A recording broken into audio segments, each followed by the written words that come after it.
ان ھذا القرآن یقص علی بنی اسرائیل اکثر الذی ہم فیہ یختلفون، ان بے شک ھذا یہ القرآن قرآن یقص بیان کرتا ہے علی بنی اسرائیل کے سامنے اکثر الذی ان کو ہم وہ فیہ جن میں یختلفون جھگڑتے رہتے ہیں۔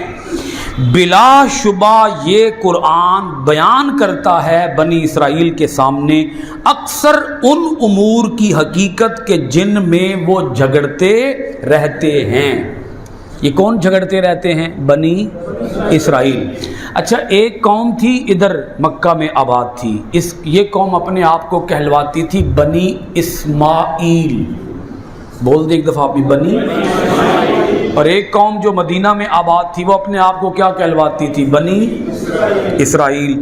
اللہ تعالیٰ نے اب تک بات کی ہے کفار مکہ کی، اے وہ مکہ کے کافرو جو اپنے آپ کو بنی اسماعیل کہلواتے ہو، تم بھی قرآن کو مانو، اور اے مدینہ کے اندر رہنے والے یہودیوں اپنے آپ کو بنی اسماعیل کہلوانے والوں، قرآن کو تم بھی مانو، کیونکہ تمہارے وہ جھگڑے جن کے اندر تم جھگڑتے ہو، تمہارے وہ کیسز، تمہارے وہ مقدمات، تمہارے وہ معاملات اور امور جن کے اندر تم جھگڑے کرتے ہو، قرآن ان جھگڑوں کے بھی فیصلے فرماتا ہے۔ قرآن ان جھگڑوں کے بھی فیصلے فرماتا ہے۔ تو اے یہودیوں تم بھی قرآن کو مانو، لے آؤ قرآن پہ ایمان لے آؤ، تم قرآن کے اوپر ایمان کیوں نہیں لا رہے؟ وَإِنَّهُ لَهُدًى وَرَحْمَةٌ لِّلْمُؤْمِنِينَ، بلا شبہ یہ قرآن سراپا ہدایت ہے اور مجسم رحمت ہے مومنین کے لیے۔ قرآن ہدایت بھی ہے، قرآن رحمت بھی ہے، مگر ہے کن کے لیے؟ مومنوں کے لیے۔ تو اس قرآن کو کیوں نہیں مان رہے ہو؟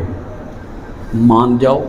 اگر تم اس قرآن کو مان جاؤ گے تو قرآن تمہارے لیے کیا ہوگا؟ ہدایت، اور کیا ہوگا؟ رحمت۔ سیدھی راہ پہ بھی آ جاؤ گے، اللہ کی رحمتوں کے بھی تم حقدار ہو جاؤ گے، اللہ تعالیٰ تمہارے اوپر اپنی رحمتوں کے میਂہ برسا دے گا، پوری دنیا کے اندر تمہاری قیادت ہوگی، امامت ہوگی، پوری دنیا کی حکمرانی اللہ تعالیٰ تمہیں عطا فرما دے گا۔ لے آؤ اس قرآن پہ ایمان لے آؤ۔